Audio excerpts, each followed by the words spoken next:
Dans l'évangile de Jean, au chapitre 16,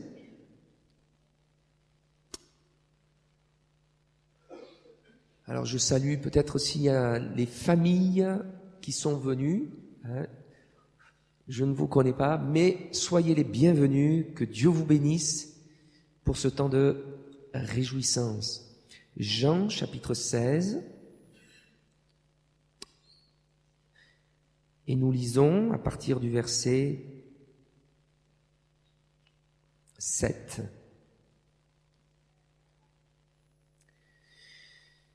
Cependant, je vous dis la vérité, il est avantageux pour vous que je parte. Car si je ne pars pas, le Consolateur ne viendra pas vers vous, mais si je m'en vais, je vous l'enverrai. Et quand il sera venu, il convaincra le monde de péché, de justice et de jugement. De péché parce qu'il ne croit pas en moi, de justice parce que je vais vers le Père et que vous ne me verrez plus, de jugement parce que le prince de ce monde est jugé. Amen. Tiens, avant de commencer, si vous avez le portable, vous pouvez penser à l'éteindre. Voilà.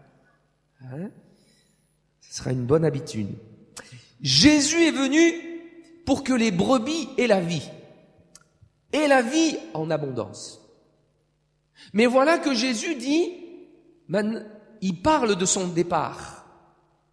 Oui, il vaut mieux que je m'en aille. Et il est avantageux même que je m'en aille. Car si je ne m'en vais pas, le Consolateur ne pourra pas venir. Mais si je m'en vais, lui, moi je vous l'enverrai.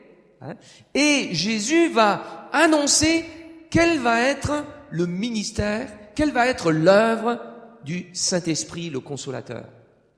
Il est bien évident que le Saint-Esprit que Jésus va envoyer va poursuivre le ministère que Jésus a commencé durant son passage sur terre. Il aura pour mission ceux qui croiront en Jésus, eh bien de les amener plus près de Dieu, de les affermir, et surtout de les transformer et de pouvoir communiquer cette vie abondante. Cette vie abondante, elle n'est possible que dans la mesure où Christ sera formé en nous. En fait, c'est la vie et le but du Saint-Esprit, c'est de déverser en nous, que nous soyons en mesure de recevoir, de saisir, de recevoir la vie de Christ. Amen. C'est pourquoi j'aime dire, oui, Jésus est mort, mais j'aime dire que Christ est vivant.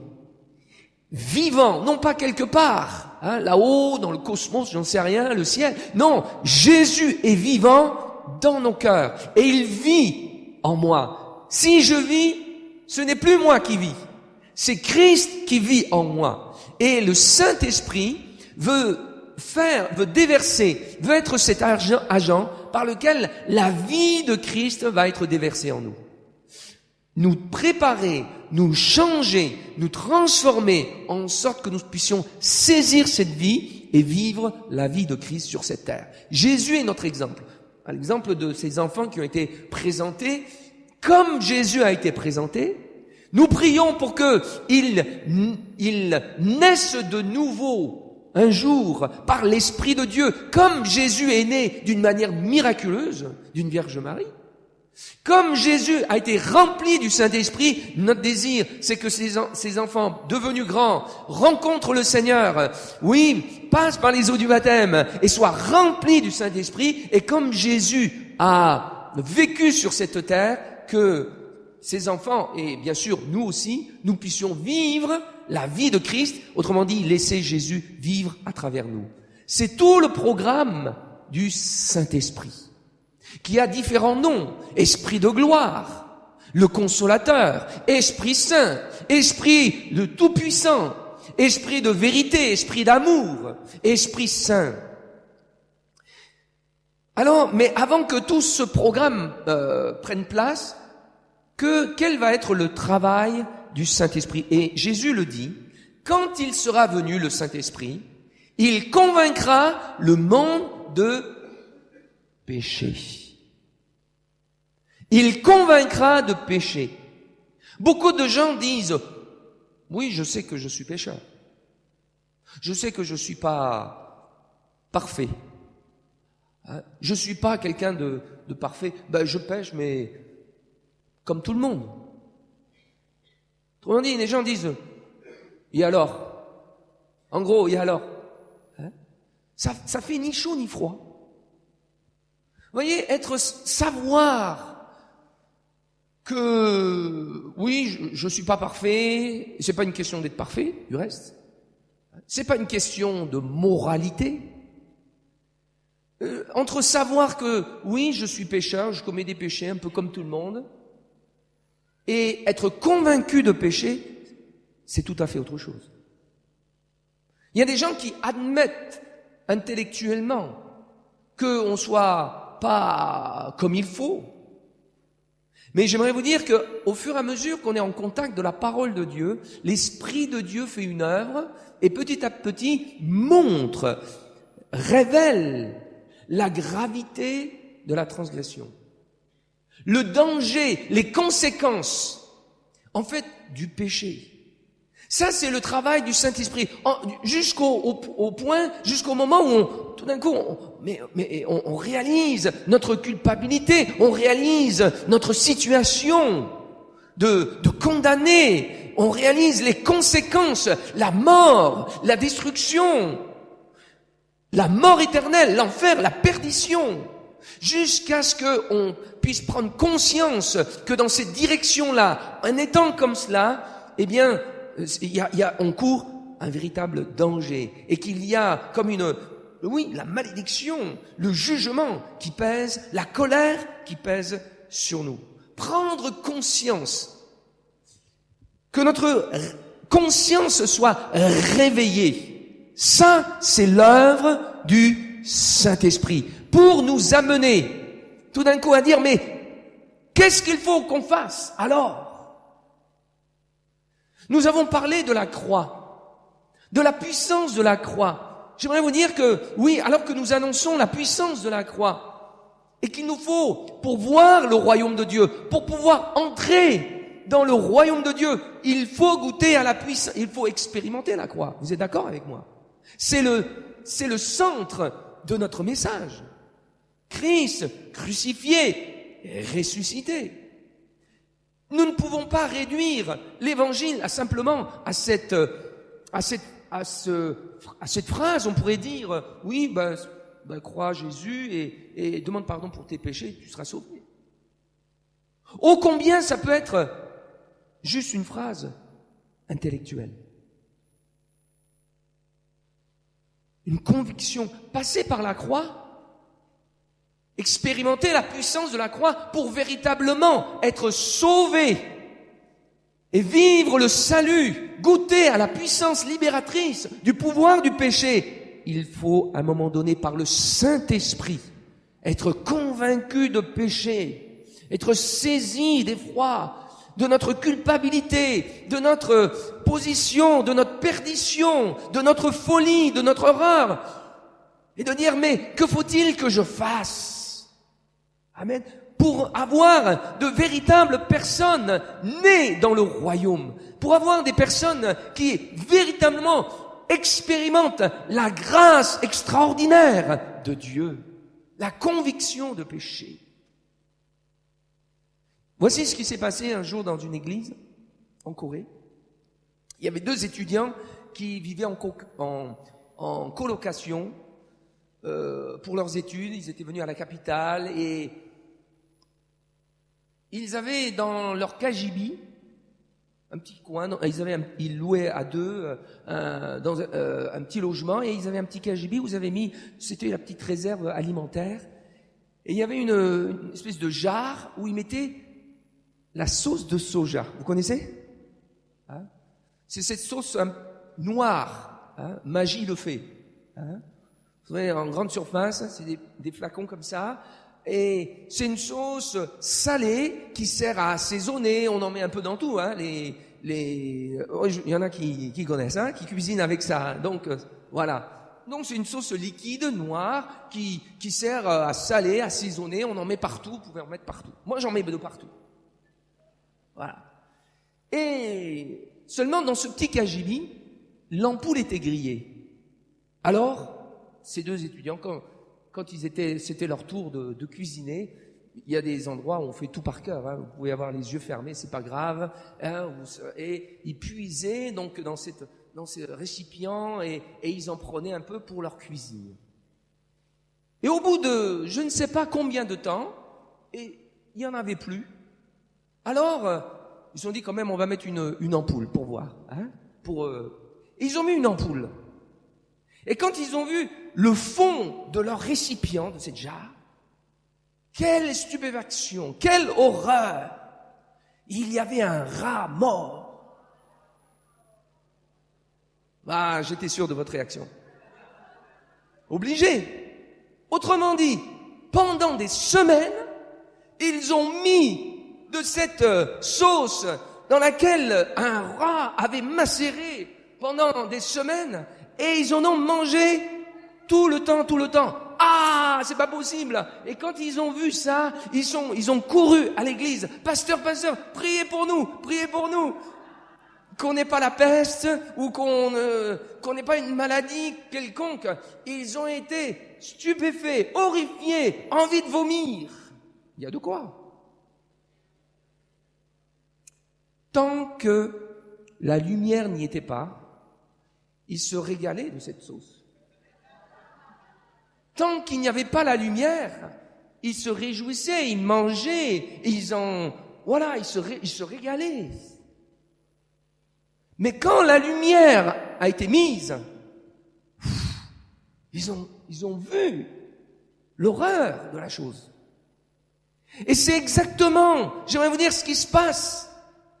Oui, le péché, mais qu'est-ce que ça fait?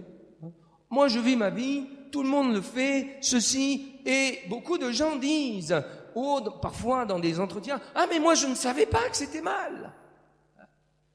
Tant que la lumière ne se fait pas, on se réjouit et on joue même de certaines choses du péché. Mais quand la lumière se fait, les gens disent « Ah, mais je savais pas qu'il fallait pas aller voir les voyants. Je savais pas qu'il fallait pas voir les médiums, les spirites, l'horoscope. Je ne savais pas qu'il fallait pas mentir, pas tromper, pas vivre dans la fornication. Je ne savais pas qu'il fallait pas mentir, que c'était si grave toutes ces choses. »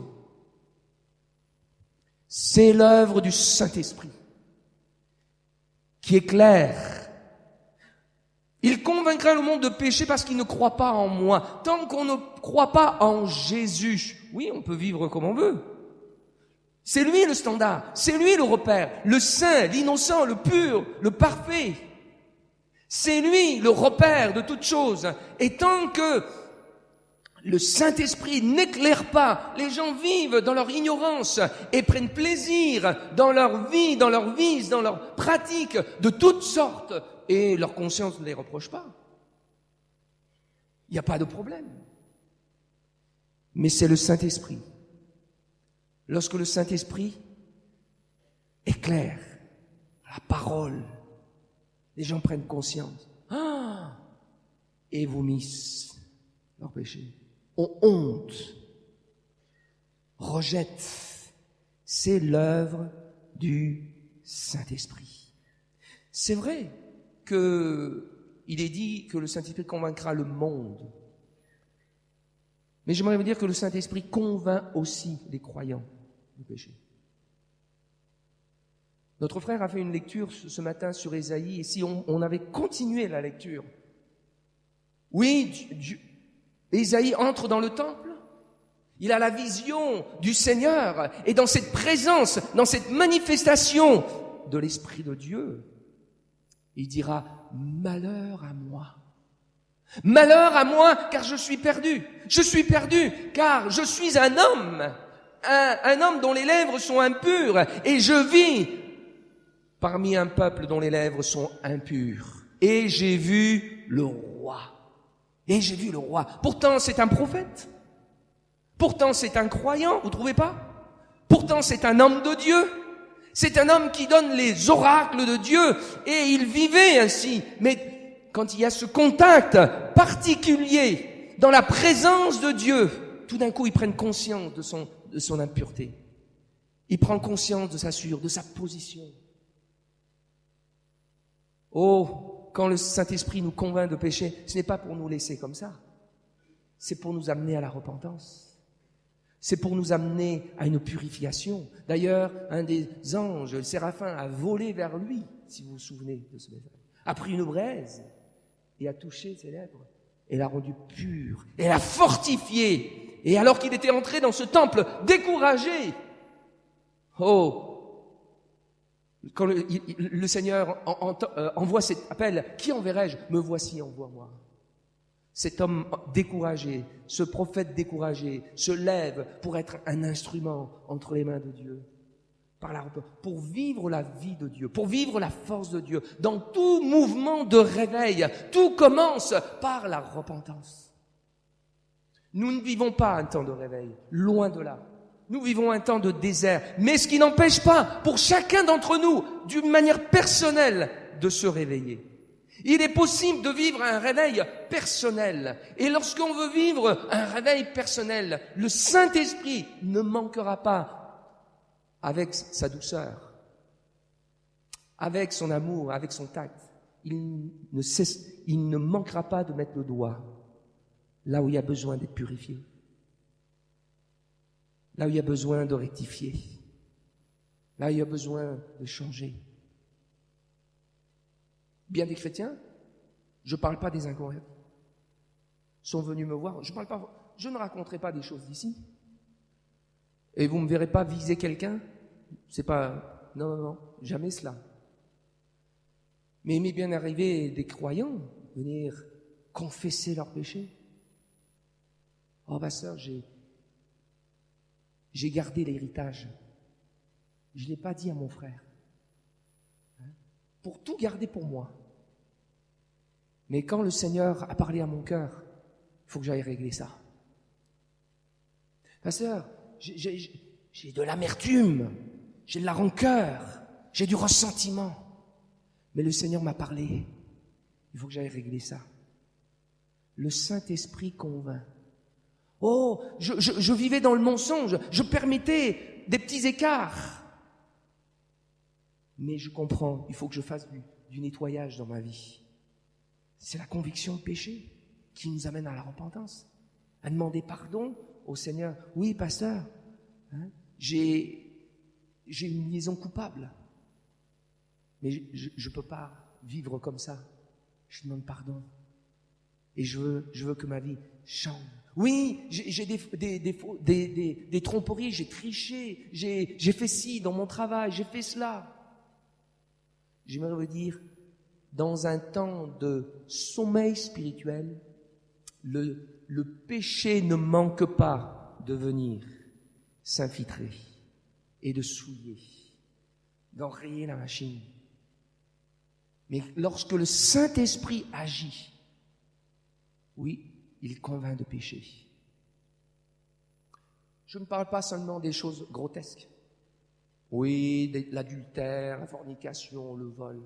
Mais ça parle aussi d'une attitude, la méchanceté, le jugement, les critiques, les paroles mauvaises et blessantes, la manipulation, comment on veut amener les gens même de sa famille, comment on peut tyranniser, comment on peut maintenir dans une crainte, dans le contrôle des choses. Quand le Saint-Esprit agit, pour que la vie de Dieu pour que la vie de Christ prenne en place, il y a besoin que le Saint-Esprit convainc, montre ces choses, et que l'homme parvienne et dise, que ferions-nous? Que dois-je faire? Pierre, le jour de la Pentecôte, a prêché.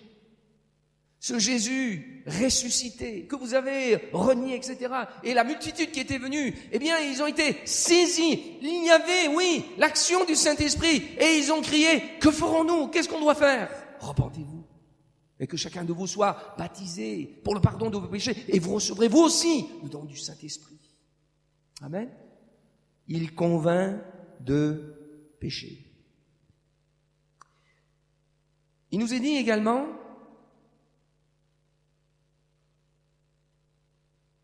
Il convaincra le monde de péché, de justice. Depuis le jardin d'Éden, les hommes, et dans notre monde, il y a la justice des hommes et la justice de Dieu. Les hommes cherchent toujours à établir leur propre justice. Ça veut dire quoi? Ça veut dire qu'ils veulent avoir raison. Ils veulent faire comme eux, ils pensent que c'est bon. Ils veulent faire comme, selon leurs pensées, leurs idées, leur peut-être imagination. Et ils veulent être déclarés justes. Et dans leur rapport même avec Dieu, ils veulent être déclarés justes par leur propre façon d'être. C'est toute l'histoire de Caïn et de Abel. Nous en avons parlé cette semaine. Caïn qui a amené les fruits de ses propres efforts, parce que il voulait, c'était aussi des sacrifices, c'était beaucoup de tueurs, il voulait être déclaré juste par sa manière à lui. Et il se présente devant Dieu. Mais Dieu n'a pas porté un regard favorable. Abel, il a cru dans le remède, dans ce que Dieu déclare juste. Et ce que Dieu déclare juste, c'est le sacrifice. Et il a eu foi dans cette justice de Dieu. Et il a offert un sacrifice selon Dieu, selon la justice de Dieu. Il a accepté cela aussi. Pourtant, offrir un animal, ça paraît plus simple peut-être que le travail d'apporter tous les récoltes, le travail de la terre. C'est plus difficile. Mais Dieu a porté un regard sur le sacrifice d'Abel. Et cette histoire se répète tout le temps, tout au long de l'histoire des croyants et des hommes. Et tous veulent établir leur justice. Beaucoup de gens disent, les non-croyants disent, de toute façon, moi, avec tout le bien que je fais, je ne fais pas de mal à une mouche. C'est vrai que je ne suis pas parfait, parce qu'ils ne sont pas convaincus de péché, donc je ne suis pas parfait, mais ils imaginent une espèce de balance, et d'un côté, il y a leur péché, mais de l'autre côté, il y a tout le bien qu'ils ont fait. Alors, ils sont persuadés que la balance va faire comme ça, en leur faveur, et Dieu m'ouvrira le ciel. Mais ça, c'est leur pensée, c'est leurs idées, c'est leur imagination, c'est leur propre justice. La justice de Dieu, elle n'est pas ainsi. Romains chapitre 10 nous dit que Israël, ils avaient du zèle pour Dieu, mais ils étaient dans l'ignorance parce qu'ils ont essayé d'établir leur propre justice par les efforts, par l'application de la loi, et ils ne se sont pas soumis à la justice de Dieu. C'est pourquoi ils n'ont pas trouvé Dieu. Non, la justice de Dieu, elle est tout à fait différente. Et il y a besoin que les hommes, pour être libérés de leur culpabilité, de leur position, de leur égarement, de leur tâtonnement, ils ont besoin d'être convaincus de la justice de Dieu. Amen. Quelle est cette justice concernant le salut? La justice des hommes, tu as péché, tu dois payer. Ça, c'est normal. Nous, on aime ça. Quand vous regardez un film, le méchant, il emporte sur le bon. Vous n'êtes pas content. Vous êtes du côté du bon. Et alors, quand le bon, il est pris, il est là, en mauvaise situation, allez, vous avez presque envie de l'encourager, allez, remue-toi, non, tu vas t'en sortir.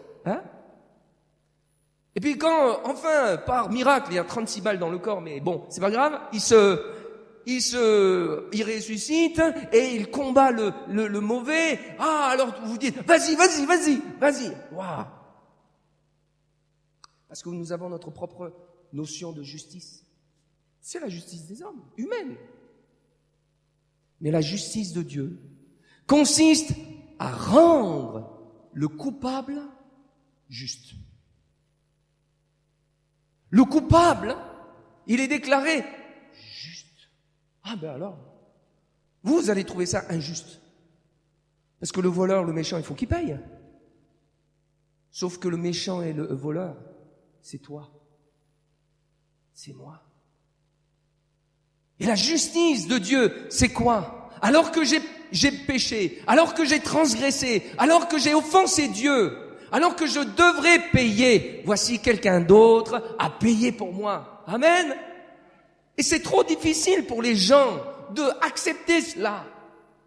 Pour être pardonnés, pour être accueillis dans le ciel. Mais c'est pas possible. Et ils continuent leurs bonnes actions. Seulement la Bible dit, personne, nous ne sommes pas sauvés par nos œuvres, afin que nul ne se glorifie. Mais nous sommes sauvés par grâce. Mais pour que la grâce intervienne, la grâce et la justice fonctionnent ensemble. La justice de Dieu. C'est l'histoire de deux enfants qui ont grandi ensemble. Amis d'enfance. Ils se sont perdus de vue. Et voilà qu'un jour, ils se retrouvent dans un tribunal. Et il y en a un, il est devenu juge. Et l'autre, il est sur le banc des accusés. Et quand il lève la tête, le juge, c'est mon ami d'enfance. Lueur d'espoir. Peut-être qu'il ne le montre pas. Alors il s'attend, il espère qu'il y ait un bon dénouement. Le moment du verdict, alors qu'il s'attend à quelque chose de clément, verdict sévère. Grosse amende. Déception. Je ne pourrai jamais payer cela. Peut-être aller en prison pour cela. Mais voilà que le juge descend, enlève sa cape, prend l'ami d'enfance, t'inquiète pas, je vais payer pour toi. Ça existe une justice comme ça? Waouh! Mais c'est ça la justice de Dieu. C'est ça que le Seigneur a fait. Il ne peut pas tenir compte. Il ne peut pas dire, oh, tu n'as rien fait, c'est pas grave, je te relâche. Il ne peut pas dire, car nous avons péché, tu as péché. Mais voici, Dieu vient et dit, mais je vais payer. J'envoie mon fils. Il paye pour toi. Ne t'inquiète pas. Et non seulement sa justice, c'est encore plus que cela. Vous voyez, il nous faut comprendre cela, parce que c'est par le don, par l'abondance de la grâce. En plus de cela, Dieu nous fait grâce. L'abondance de la grâce et le don de sa justice qui nous donne de régner, selon Romains 5, 17. Autrement dit, c'est comme si le juge vient, je te paye pour ton amende, mais tiens, je te donne encore plus pour que tu réussisses dans tes affaires. Ça, c'est la grâce. Encore plus. C'est ce que Dieu veut faire. Et il nous faut être convaincus par le Saint-Esprit de cette justice-là, qui nous est favorable, motivée par son amour. Amen? C'est pas merveilleux? C'est ça notre Dieu. Être convaincu de sa justice. Vous voyez que dans l'histoire de notre salut, la justice, heureusement qu'il y a la justice de Dieu. Nous sommes bénéficiaires de sa justice. Mais tout au long de notre vie, il y a ce qui est juste pour les hommes et il y a ce qui est juste pour Dieu. Et c'est pourquoi Jésus lui-même dira, cherchez d'abord le royaume de Dieu et sa justice. Et si nous voulons réussir notre vie chrétienne, si nous voulons voir la bénédiction de Dieu, l'approbation de Dieu, si on veut voir l'onction de Saint-Esprit et qu'il nous accorde encore, il y a besoin que nous cherchions sa justice et que nous cherchions à faire ce qui est juste à ses yeux, non pas ce que moi je pense. Ce que moi je pense, on n'a rien à faire. Ce que les gens pensent, les gens disent, moi je pense que Dieu, oui mais c'est pas ça qui importe. Que dit la parole de Dieu? Là, c'est selon la justice de Dieu, la parole qui nous éclaire. C'est la justice. Et c'est selon cette justice que nous devons avancer. David disait, oui, l'Éternel est mon berger, je ne manquerai de rien. Il me conduit dans le sentier de la justice. Vous savez que nous pouvons être sauvés et avoir finalement une vie misérable, qui végète. Une vie chrétienne de défaite. Une vie chrétienne non fructueuse. Une vie chrétienne qui manifeste aucune... on n'a pas envie de vivre cette vie-là. Or, Jésus est venu pour que les brebis aient la vie en abondance. Et tous ceux qui nous entourent devraient dire, oui, peut-être il est éprouvé, peut-être qu'il a des difficultés, mais ce qu'il a, je voudrais l'avoir. Parce qu'il vit quelque chose d'étonnant, quelque chose de particulier, de céleste, de divin. Et cette justice, il faut que le Saint-Esprit nous convainc de sa justice pour pouvoir marcher dans le chemin, dans le sentier de la justice. Nous avons fait l'étude sur le sang de Jésus. Amen. Et vous pouvez utiliser dans votre relation, dans votre prière à Dieu, merci pour ton sang qui me lave. Merci Seigneur pour ton sang qui me purifie. Merci pour ton sang qui me justifie. Ton sang par lequel je suis racheté. Ton sang par lequel je suis rapproché de toi. Merci Seigneur pour ton sang. Et on peut l'avoir entendu comme une information, comme un renseignement, mais qui n'a aucun rapport avec nous. Il nous faut être convaincus de l'efficacité. Il faut la conviction. Et cette conviction, c'est le Saint-Esprit qui le communique. Amen. Nous devons l'accueillir. Seigneur, hier je priais, Seigneur, convainc-moi. Convainc-moi de ces choses-là. Et je priais surtout pour cela, pour ce troisième point. Seigneur, convainc-moi. Il convainc de jugement. Ça veut dire quoi? Vous voyez, en réalité, j'ai fait ce message parce que souvent, on entend, peut-être pas ici, j'ai pas entendu, mais souvent on entend les gens prier, Seigneur, convainc de péché, de justice, des jugements. Finalement, qu'est-ce que ça veut dire? Il nous est dit de jugement parce que le prince de ce monde est jugé. Oui, le monde, le diable est réel. Il ne se présente pas avec une fourche et de cornes comme ça, comme parfois les hommes incrédules le présentent et s'en amusent. Et ça, c'est un tour que l'adversaire réussit bien à le faire, de se cacher de cette manière-là, car il est bien réel. Et j'aimerais vous dire qu'il est même fort. Sa puissance est phénoménale parce qu'il suffit de voir autour de nous tout ce qu'il fait.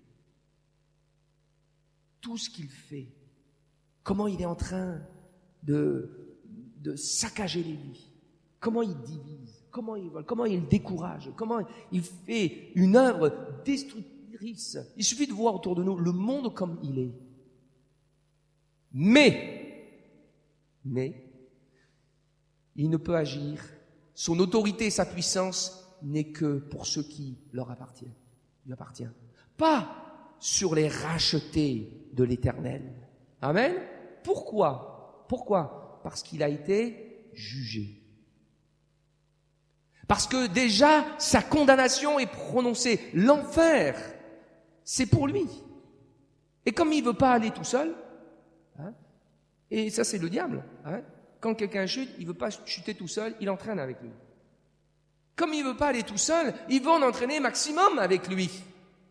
Et c'est pourquoi il est tant actif, mais sa puissance et son autorité n'est que pour ceux qui lui appartiennent. Et il s'en amuse. Mais pas pour les racheter, pas pour ceux qui sont sous le sang de Christ, pas pour ceux qui appartiennent à Jésus. Amen. Beaucoup chantent la gloire, la victoire de Jésus. Oui, ils le savent intellectuellement. Ils peuvent le savoir comme ça, religieusement. Mais en réalité, moi je me rends compte d'une chose, beaucoup tremblent quand même. Oh, le diable, il m'attaque. Le ceci et cela. J'aimerais vous dire, mais alors, où est la Bible? Que dit la Bible? L'Éternel est une tour forte.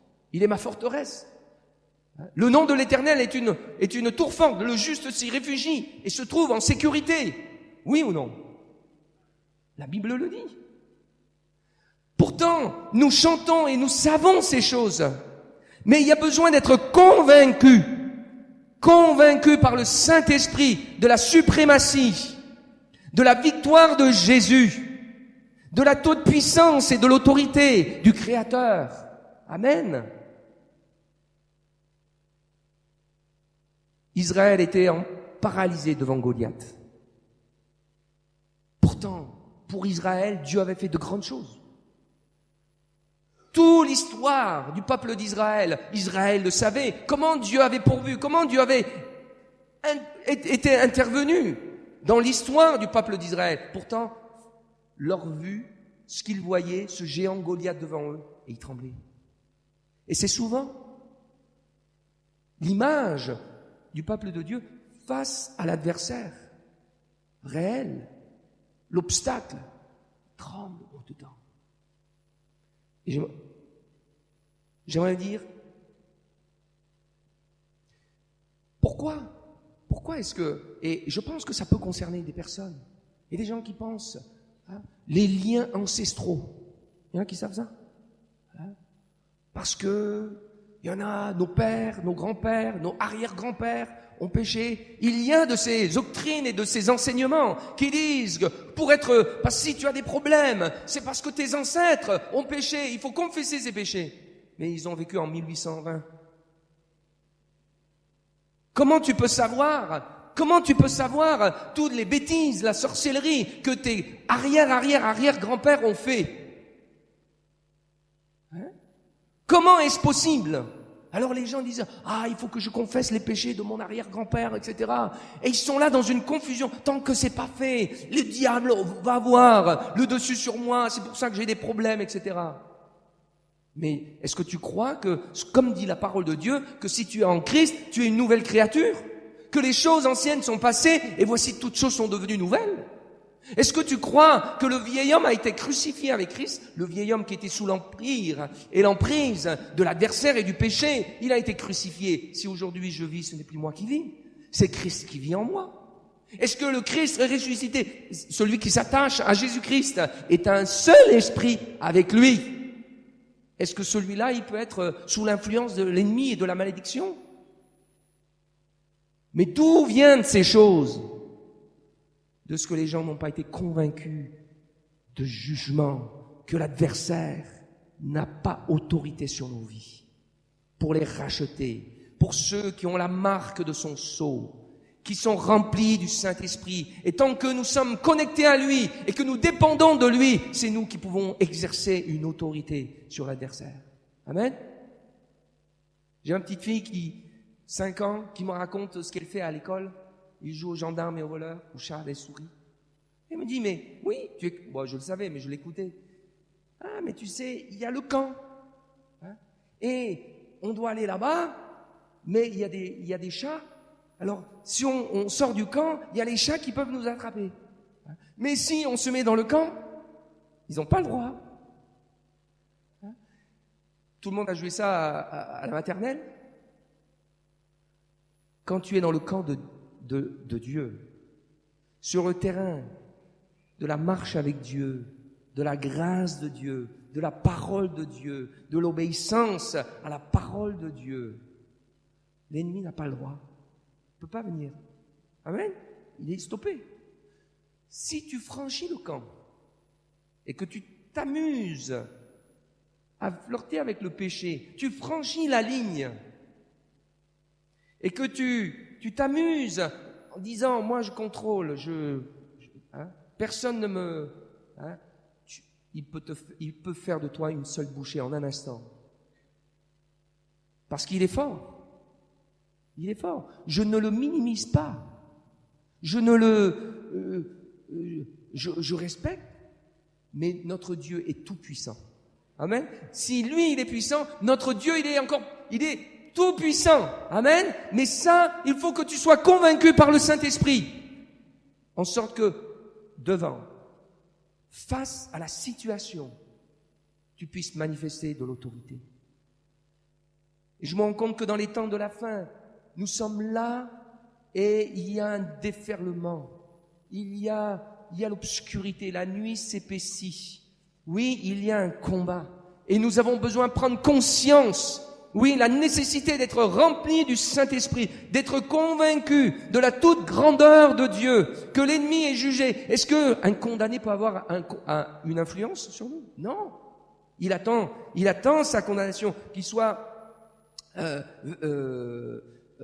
mise en quarantaine pour toujours. Dieu dit, Romains chapitre 16, verset 20, le Dieu de paix brisera bientôt Satan sous vos pieds. Amen.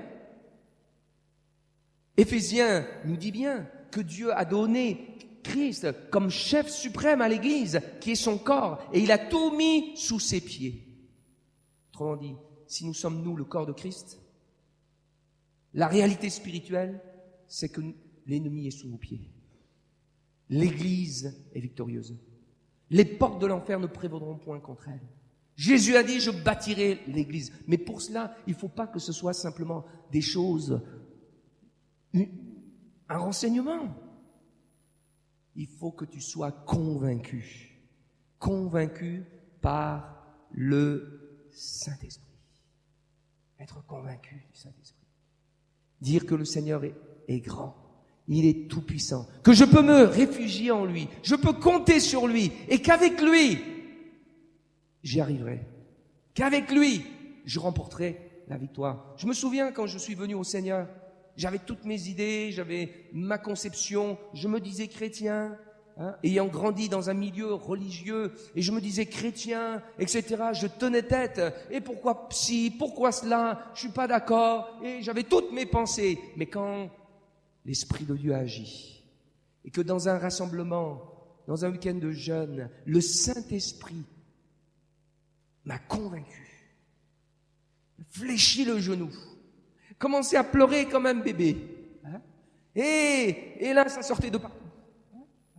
Les yeux, le nez, la bouche, et tout. La honte, mais bon, c'est pas grave. Le Saint-Esprit convainc. Et je me souviens encore, audiblement, de ce que j'ai dit de ma propre bouche, que je m'y attendais pas. Et oui, Seigneur, c'est toi qui as raison. C'est toi. C'est toi. Et, je voudrais pas tout ce que j'ai dit, mais, et j'ai dit non. Et ceux qui étaient autour de moi, ils ont dit, Amen, Amen, ils étaient contents, eux, Parce que, voilà, on avait résisté. Mais après, je me disais, quand le lundi, il fallait aller à l'école, sur le moment de la fac, tout ça, je me disais, j'avais peur. Je me dis, mais est-ce que je vais tenir? Parce que le monde paraissait tellement fort. Tout d'un coup, je prenais conscience de l'erreur dans laquelle je vivais, mais je me disais, mais c'est pas possible. Et je me disais, mais alors tous ces gens autour de moi, ils vont en enfer, ils sont perdus. Et je me disais, combien l'ennemi est fort, l'ennemi est puissant. Est-ce que moi, j'avais aucune prétention, est-ce que je vais pouvoir tenir? Est-ce que je vais pouvoir tenir, rester debout? J'étais tremblant. Mais gloire à Dieu, le Saint-Esprit m'a convaincu de jugement. Oh, bien sûr, je connaissais pas ces écritures comme ça. C'est maintenant que je peux mettre les mots. Mais voilà ce qui s'est passé. Le Saint-Esprit a convaincu de péché, de justice et de jugement. Oui. Et la preuve, je suis toujours là. Gloire à Dieu. L'ennemi ne m'a pas emporté. Et le courant de ce monde ne m'a pas balayé. Le Seigneur, le Saint-Esprit m'a accompagné comme il vous accompagne les uns les autres. Amen. C'est ça notre Dieu. Il nous rend vainqueurs, victorieux. Ce matin, il y a des gens qui ont besoin d'être convaincus de péché. Tu as besoin d'être convaincu de péché. Pour te débarrasser de ce qui te faiblit, t'affaiblit. Le péché nous affaiblit. C'est pas je peux vous garantir que ce n'est pas le titre de chrétien qui nous immunise. Pas du tout. C'est la vie avec Christ qui nous rend forts. Si tu te réfugies derrière le titre de chrétien, moi, je vais à l'église depuis. L'ennemi, il s'en manque. Et pendant ce temps, il y a bien des choses qu'il y a déposées dans la vie. Et ce matin, le Saint-Esprit te parle. Et il te convainc de péché. Il y a des gens qui sont convaincus de péché. Mais ils ont besoin d'être convaincus de sa justice, de l'amour de Dieu, qu'il les libère, qu'il les réhabilite, que Dieu est capable de tout effacer et de recommencer tout à nouveau, que Dieu est capable de tout reconstruire. Il est capable, oui, c'est son désir, de faire de nous de nouvelles créatures, créations. Amen. Être convaincu, être sûr, certaines convictions. Tu as besoin d'être convaincu de sa justice. Tu luttes, même en tant que chrétien, moi je veux aller dans ce sens, c'est ça qui me paraît juste. Et le Seigneur te dit non, c'est là. Et tu luttes avec le Seigneur. Le Saint-Esprit veut te convaincre de sa justice, pour que tu choisisses le sentier de sa justice. Et il y a des personnes qui tremblent et se disent « Ah, moi je suis attaqué, j'ai ceci, j'ai cela. L'ennemi semble fort, qu'est-ce qu'il faut que je fasse ?» Tu as besoin d'être convaincu de jugement, que Christ est vainqueur et qu'à la croix du Calvaire, oui, il a triomphé, il a dépouillé les dominations, les autorités, il les a livrées en spectacle, en triomphant d'eux par la croix, nous dit la Bible. D'ailleurs, je signalerai, pas seulement à la croix Jésus a vaincu, tout au long de sa vie, tout au long de son ministère, Christ a été vainqueur. Amen. À chaque tentative, à chaque assaut de l'adversaire, Jésus a été vainqueur. À chaque tentation, Jésus a été vainqueur. Et tu as besoin d'être convaincu qu'en Christ, oh c'est vrai que l'ennemi rôde, oui il rôde, mais tant que tu es dans le camp de Dieu, tant que tu dépends de Dieu, tant que tu marches avec le Seigneur, il te donne l'autorité, la force, la position de combattre, de résister et de le mettre en fuite. Il est ce Seigneur. Et tu as besoin d'être convaincu de l'autorité que Dieu te donne dans le nom puissant de Jésus et de pouvoir avancer avec assurance. Avec assurance. On a besoin de ça. On a besoin d'assurance. On a besoin de foi. On a besoin d'hardiesse. Dans ce temps où tout est mollasson, tout est mou, on ne sait pas trop, tout est flou. On a besoin d'hommes et de femmes qui croient, qui sont affermis.